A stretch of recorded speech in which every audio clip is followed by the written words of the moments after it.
because it was actually a really good episode.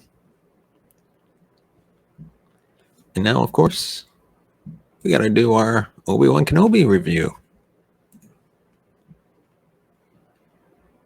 And now we're on to episode 3 so far. Can you believe it? A new high point for the series comes as Obi-Wan reaches his lowest. Episode 3 of Kenobi gives us what we've been waiting for. The return of Vader thrills as he's reunited with his former master for the first time in 10 years and displays the brutality that comes with his legend. It's a fantastic sequence that follows an uneven beginning to the chapter, but ultimately excites as to what may be lying ahead. As we reach the halfway point in the season, bridges are starting to be built, not only between the beginning and end of this chapter in Obi-Wan's life, but also the wider gap between Revenge of the Sith and A New Hope. Kenobi is the catalyst of Vader's revenge and the source of Leia's hope, the balance in the Force personified, which requires him to remain level-headed when all around him shifts. It's something he struggles with as the stakes become increasingly more personal. It's easy to draw comparisons with The Mandalorian, what with being another Star Wars show about a veteran warrior escorting a child to safety. But this episode felt more akin to Cormac McCarthy's The Road, not just in its American South-looking location either, but in the way Obi-Wan recalls how the world flourished before Leia was born. This more somber approach to storytelling fits perfectly with what we find both our lead character and the galaxy both at their lowest points. The hold the Imperials have during this era is put on full display in both the impressive, imposing-looking architecture, the Inquisitor base, to more subtle and arguably chilling displays of evil, infiltrating society like a worn flag on the back of a cart. However, in the darkness is where the light shines brightest, as sitting in this cart gives Obi-Wan a chance to reminisce about both his and Leia's lost family. It's a touching moment that further strengthens the bond between Leia and her new friend Ben. Shortly after, we are swiftly reminded that nowhere is truly safe for them. Obi-Wan reluctantly steps into the action, looking every inch a man who's seen too many battles, and would happily put his fighting days behind him, wearing his robes like a suit jacket that's seen too many funerals.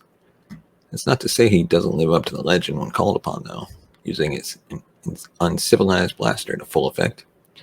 And while it may not have been at the hand of his lightsaber, we do see a stormtrooper cut in half by a laser beam, which is always enjoyable. Obi-Wan deals with these troopers fairly easily, but don't you worry, they'll be back and in great numbers. That was really my biggest criticism of Obi-Wan as a show so far, its action. The opening half is quite low octane, and while there was no comically slow chase scene this time, the highlight is a couple of underwhelming blaster fights.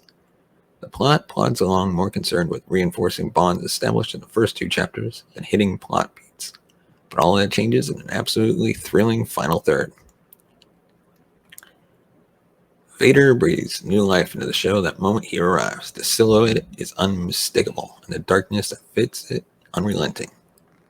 It's Hayden Christensen as we've never seen him before, brutal and unforgiving as he brushes townsfolk aside, using his signature force choke and snapping necks like he's popping bubble wrap. It's a stark and savage display of power and something we've not really seen since the thrilling climax of Rogue One. Then comes the moment he unveils his red lightsaber for the first time for Kenobi to see, a moment that confirms all the fears he had about his former Padawan. The fight is beautifully staged as red and blue cut through the darkness, echoing Empire's iconic misty duel between Vader and Luke.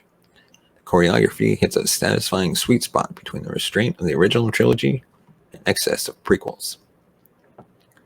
It all culminates in Vader giving Kenobi a taste of his own medicine, letting him writhe in the flames like his master once left him. It serves as a small taste of revenge for Anakin, and it's bold for a show to use such a huge moment like the duel in the darkness so early in its run, rather than hold it until the end. It's exciting because we don't know what else the showrunners have in store to top this.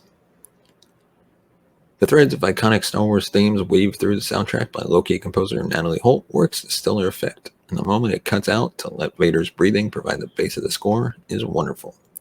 It's a fantastic marriage of familiar, nostalgic Star Wars and something new and exciting, reflecting the show as a whole. This, of course, in no small part thanks to Deborah Chow's brilliant direction over the course of all 3 of these first episodes, walking that balance between a slowly unraveling plot and action while leaving time for pockets of genuine emotional impact is no mean feat, but one Chow pulls off with a consistent elegance. So, of course, you want to know what my verdict is, right? Well, of course, I'm going to give it to you. But episode 3 of Obi-Wan Kenobi knows what we want and delivers it in riveting fashion, even if it does take a little while to get there. It's definitely a new high point for the series, as Obi-Wan reaches his lowest, separated from Leia and being hunted by a full-strength Vader. It serves as a great piece of standalone entertainment, but crucially for a show reaching its halfway point, excites us for what's yet to come. Let us know your thoughts on this episode. What did you think about it? In the comments section below. And also, let us know, should Vader and Obi-Wan face off again before episode 4? Yes, no? You think Ben needs another chance to redeem himself? Or do you think Vader's already established his dominance? Let us know.